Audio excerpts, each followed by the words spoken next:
የተወደዳችሁ አድማጭ ተመልካቾቼ አሁን የምገኘው በአልቡኮ ወረዳ 05 ቀበሌ ጫፍ ላይ ከምትገኘው የጫንጮ ተራራ ላይ ሆኜ አሻግሬ እየተመለከትኩ ነው።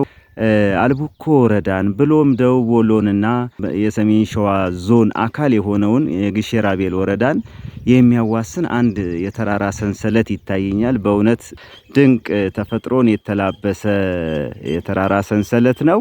እንደምትመለከቱት ምስሉ ላይ እንግዲህ በእነዚህ ሁለት እኔ ባለሁበት ቦታና በተራራ ሰንሰለቱ መካከል ደግሞ በጣም ተወዳጅ የሆነች በጤፍ ምርቷ ብሎም በአትክልትና ፍራፍሬ ምርቷ የምትታወቀውን የ08 ቀበሌን ወይም በተሆ ተብላ የምትጠራውን ቦታ በወፋይን እይታ ከተራራው አናት ሆኜ ወረታች እየተመለከትኳት ነው። እቺ ድንቅ ምድር እንግዲህ ከበስተጀርባዋ ወይም በስተምስራቅ በኩል የኦሮሚያ ልዩ ዞን አካል የሆኑ እነ ዳዋ ጨፋ በሰሜን ሸዋ ስር የሚተዳደሩ እነ መኮይ ተረፍ መሳል አሮሬሳ የሚባሉ አካባቢዎች ከተራራው ጀርባ እንደሚገኙ በአካባቢ ያሉ ሰዎች ነግረውኛል። ከዛ መለስ ስንል ወደ በትሁ ስንመጣ ደግሞ ሻመን፣ ቁርበንታ፣ ዋልዲያ፣ ከላላ፣ ሰፌዳ ወደዚህ መለስ ስንል ደግሞ ጎረ መልኬ መልኬ ከዚህ ከኔ ስር የሚታየው ደግሞ የከላላ ትምህርት ቤት ይታየኛል። በትሆን ለሁለት እኩል ከፍሏት የሚያልፈው ወንዝ አዋሽ እንደሚገባም በአካባቢው ያሉ ሰዎች ነግረውኛል። ወደዚህ መለስ ስል እንግዲህ ፊት ለፊት ላይ የምትመለከቱት ቦታ መንታ ደፈር ይባላል። ከመንታ ደፈር ወደ ላይ ከፍ ብሎ ያለው ተራራ ደግሞ የዝንጀሮ ገደል ተብሎ ይጠራል። እዛ አካባቢ ላይ በቀጣይ ፕሮግራም ይዤ የሚቀርበው አንድ ሰፋ ያለ ፕሮግራም ይኖረኛል። ከደጃዝማች መንገሻ ቡዬ ታሪክ ጋር የተያያዘ አንድ እውነት አለ። ያንን በአካባቢው ካገኘኋቸው ምንጮቼ ያገኘሁትን መረጃ አጠናቅሬ በቀጣይ በሰፊ ይዤላችሁ የምቀርብ ይሆናል።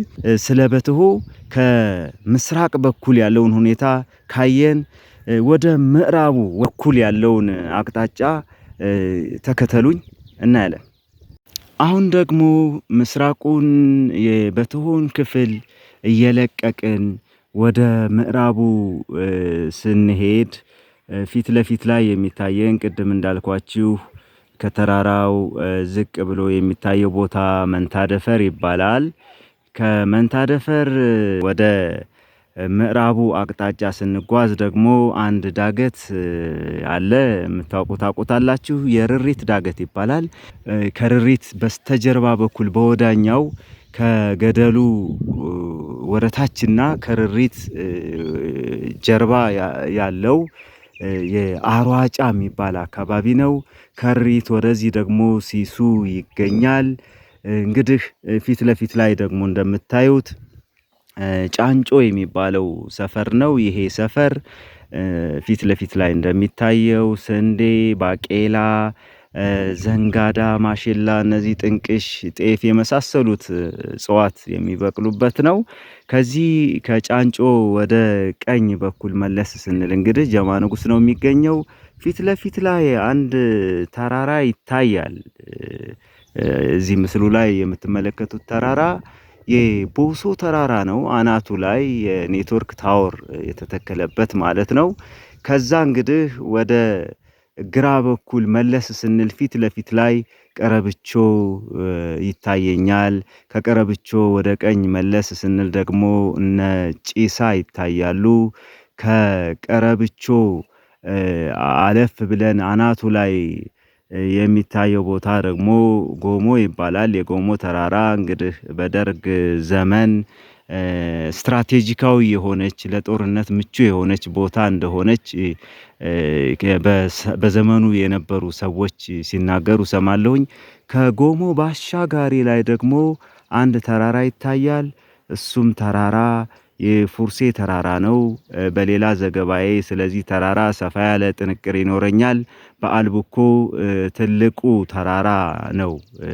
እንግዲህ ይሄ ተራራ ከዛ ተራራና በዚህ በጎሞ መካከል እንዲሁም ከጪሳ መልስ ደግሞ ታዳጊ ከተማ አለች። እሷ ደጋጋ ተብላ ትጠራለች ማለት ነው። ያለኝን ዘገባ በዚሁ አበቃለሁ።